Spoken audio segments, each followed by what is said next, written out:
जिस समय मैया को नींद ने दबाया है, भोले बाबा का जैसे ही महाराज ध्यान गया है मैया की ओर, तो भोले बाबा ने कहा, अरे पार्वती ये क्या किया? क्या? पार्वती ने जवाब दिया, भोले बाबा माफ करना, मुझे नींद ने दबा लिया। बोले तुम्हें जब नींद ने दबा लिया फिर ओंकारा कौन लगाता रहा? भोले बाबा ये तो हमें नहीं पता है। भोले बाबा ने कहा है तुम्हें नहीं पता है तो अब हम अमर कथा को नहीं सुनाऊंगा। चारों तरफ अपनी जब निगाह घुमाई है तो उस अंडे से निकल करके ये तोता जब वहां से उड़ा है, सुखदेव भगवान जिस समय वहां से चले हैं, क्या देखा है भैया? व्यास की पत्नी छत पर खड़े होकर के जमाई ले रही थी। छोटा सा तोता ने रूप बनाया और व्यास की पत्नी जो है उनके मुख के अंदर चला गया। खड़े हो गए हैं भोले बाबा दरवाजे पर। कहा, अरे व्यास जी तुम्हारे घर के अंदर मेरा चोर छुपा है। बोले हमारे घर के अंदर? बोले हाँ। पत्नी को बुलाया, पत्नी से पूछा कोई घर के अंदर आया? बोले नहीं। ये तो पता है कि तोता बनकर के कोई आया, मैं तो जमाई ले रही थी, उसने छोटा सा रूप बनाया और हमारे मुख के अंदर चला गया।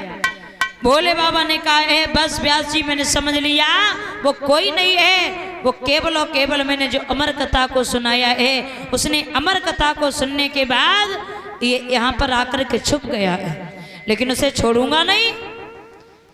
सोई व्यास जी ने धीरे से कहा है भोले बाबा छोड़ोगे क्यों नहीं? बोले नहीं, अमर कथा को सुनाया मुझसे मारेंगे। व्यास जी ने कहा है भोले बाबा लोग ये कहा करते हैं तुम पूर्ण ज्ञानी हो, लेकिन बातें सुन के ऐसा लग रहा है बिल्कुल अज्ञानी हो। बोले क्यों? बोले जब अमर कथा को सुन लिया है तो वो अजर अमर हो चुका है, तुम मार नहीं सकते और तुम कह रहे मारोगे। भोले बाबा ने कहा है कोई बात नहीं, अगर मार नहीं सकता तो मैं जा रहा हूं, लेकिन तुम्हारे पास बहुत जल्दी मैं आऊंगा, समय का इंतजार कीजिए। चले हैं भोले बाबा। अब धीरे धीरे समय गुजरा है। इधर 9 मास जिस समय व्यतीत हुए हैं, मैया बड़ी हैरान है, कोई बालक भी जन्म नहीं ले रहा है। धीरे धीरे 1 वर्ष नहीं, 2 वर्ष नहीं, बल्कि 12 वर्ष व्यतीत हो गए, लेकिन किसी भी बालक का जन्म नहीं हुआ। उधर से आवाज आती है दादा कि 2 मिनट के लिए अगर संसार को निर्मोही कर दिया जाए तो मेरा अवतार हो जाएगा।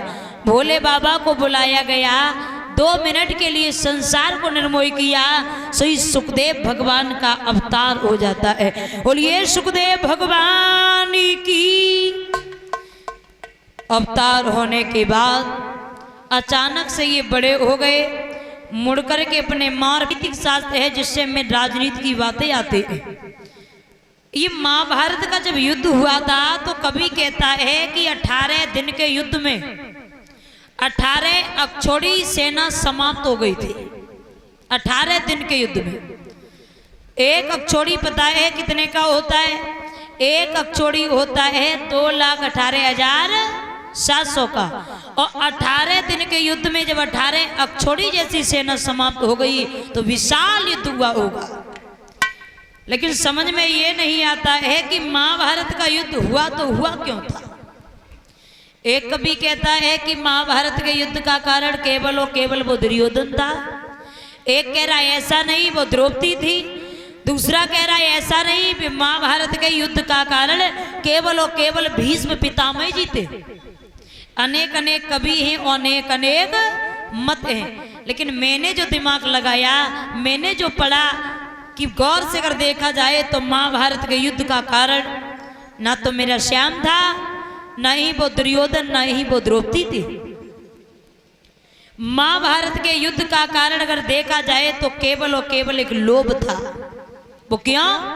शांति दूत बन के गए थे भगवान कन्हैया दुर्योधन के पास और कहा था दुर्योधन ज्यादा नहीं, पांडवों को 5 गांव दे दो जिससे वो अपनी आजीविका का निर्वहन कर सके। तो साफ साफ कह दिया था दुर्योधन ने, आप 5 गांव की बात कर रहे हो, मैं 5 गांव की बात तो छोड़ो, मैं एक सुई की नोक के बराबर भी अर्धभाग नहीं दूंगा बिना युद्ध किए। अगर लोभ नहीं होता तो महाभारत का युद्ध नहीं होता।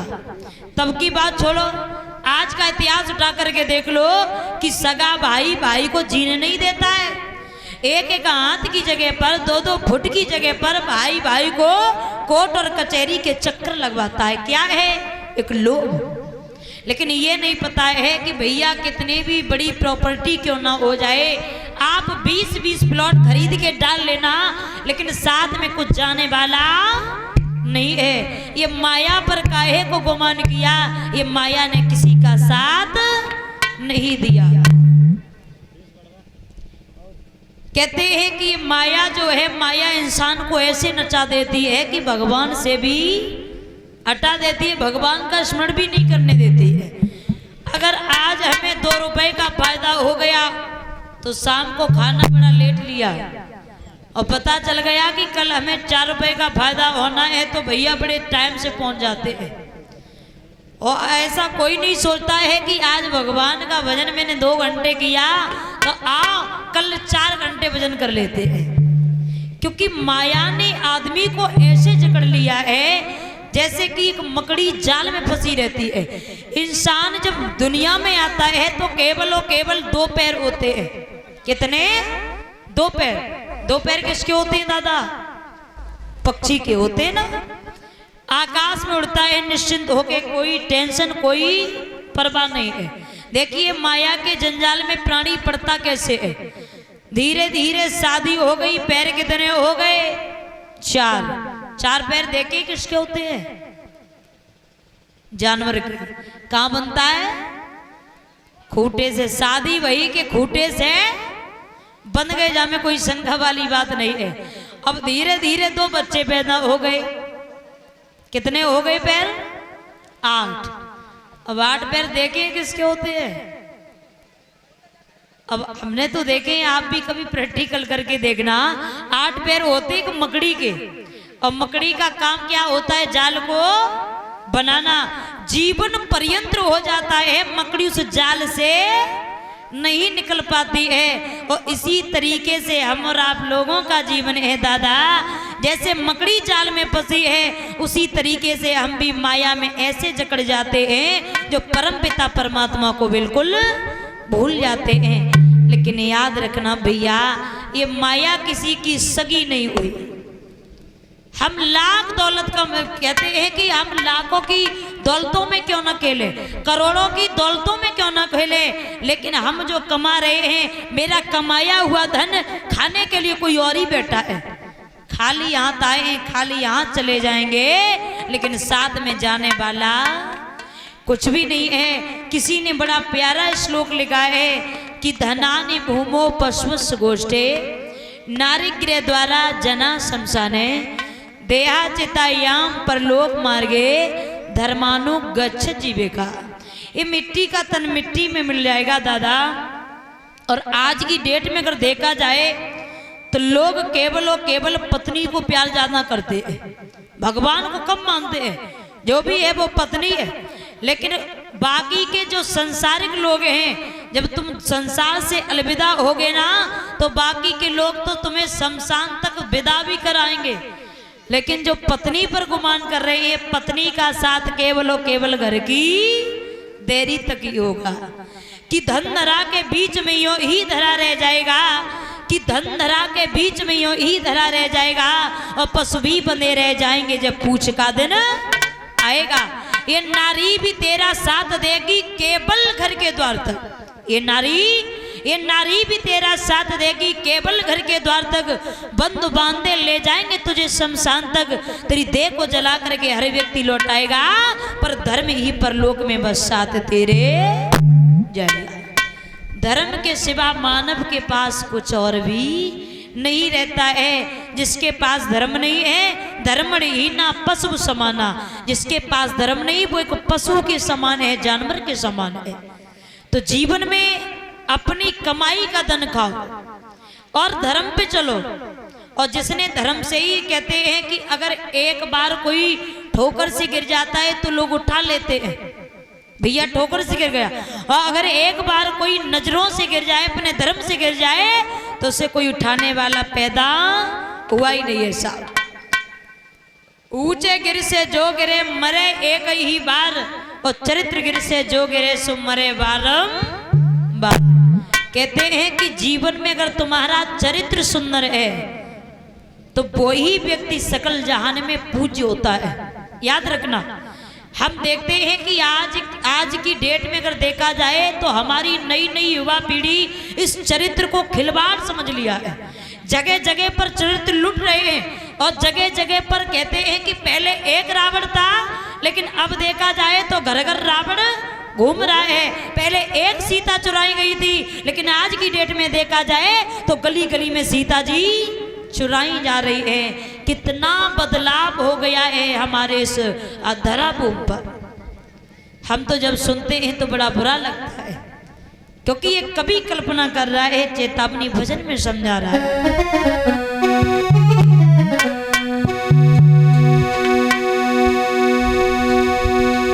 कि कलयुग देखो उल्टी और गंगा, और बेटा देखो बाप के ठोकर लगा।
गरीब का ही बालक रोटी को तरस रहा है।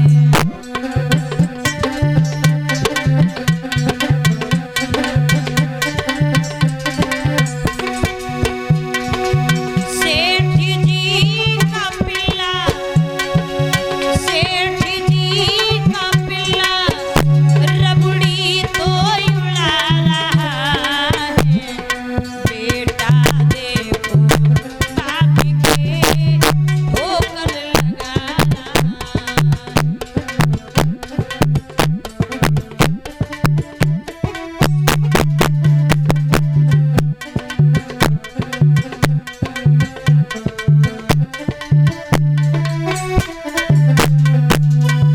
कहते हैं कि एक गरीब का ही बालक रोटी को तरस रहा है और सेठ जी का बिल्ला रबड़ी तो कहते हैं कि भैया अगर दुनिया में देखा जाए तो अधिकतर जो पैसा वाला व्यक्ति होगा और जितना माइंडेड होगा, पढ़ा लिखा होगा, उसके घर में कुत्ता जरूर मिलेगा। ये कुत्ता पालने की भी फैशन हो गई। लेकिन अगर गौर से देखा जाए तो मेरे भैया कुत्ता पालना हमारे हिसाब से तो बिल्कुल गलत है। पालो, ये नहीं कहते पालो नहीं पालो, लेकिन कुत्ता को कभी घर में नहीं रखना चाहिए। कुत्ता को अगर पाला है तो घर के बाहर ही रखना चाहिए। और हम आज की डेट में देख रहे हैं कि जितना बड़ा डॉक्टर होगा वो सुबह के टाइम कुत्ता की सांकर पकड़ेगा, रोडों पर घुमा रहा है, ये उनकी फैशनलिटी है।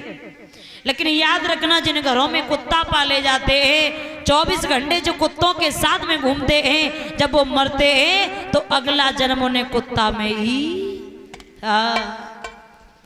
तो ऐसा नहीं करना चाहिए। कुत्ता पालो लेकिन खूब पालो, लेकिन घर के बाहर रखो, कभी घर में नहीं रखना चाहिए। रोडों पर घूम रहे उन्हें जो रोटियां डाल दो तो वो काफी है, जरूरी है कि घर में ही कुत्ता पालो। कहते हैं कि पहले एक रावण था, आज की डेट में घर घर गली गली में रावण घूम रहा है और जगह जगह पर बहन बेटियों के चरित्र जा रहे हैं। क्या है? यही तो साफ साफ दिख रहा है कि कलयुग का पूरा प्रभाव दिख रहा है। कलयुग अपने पूर्ण तरीके से आ चुका है। हम लोगों ने देखा होगा कि दुनिया में हर व्यक्ति यही सोचता है कि चरित्र सुंदर होना चाहिए, लेकिन ये आज की डेट में लोग चरित्र को ज्यादा गौर से नहीं देखते हैं। चरित्र को एक खिलवाड़ समझ लिया है। वो भी तो श्री भगवान थे, वो भी मर्यादा पुरुषोत्तम श्री राम थे, जिन्होंने चरित्र पर चल करके अपनी लीलाओं का वर्णन किया। उनका कितना बड़ा नाम पड़ा है, भगवान मर्यादा पुरुषोत्तम श्री राम। अब इनका नाम ऐसे ही नहीं पड़ गया है, इनके अंदर हम और आप लोगों जितने गुण नहीं, 1-2 गुण होते तो चल जाता, लेकिन इनके अंदर 16 गुण पाए गए हैं और 16 गुणों से इनकी लीला संसार में व्यापक है। और इनका एक चरित्र, कहते हैं कि एक गुण देखा जाए तो वो है चरित्रवान। 6वां गुण इनका चरित्रवान है। भगवान हमारे कैरेक्टर भूले हैं, कहते हैं वो चरित्रवान कैसे हैं? अगर इनके चरित्र का तुम्हें उदाहरण ही सुनना है, चरित्र का दर्शन ही करना है, तो जिस समय प्रभु पंचवटी में जाते हैं तो शूर्पणखा का आगमन होता है। और शूर्पणखा ने जैसे ही प्रभु राम को देखा तो प्रभु से एक बात कही है। गोस्वामी तुलसीदास जी चौपाई में लिखते हैं,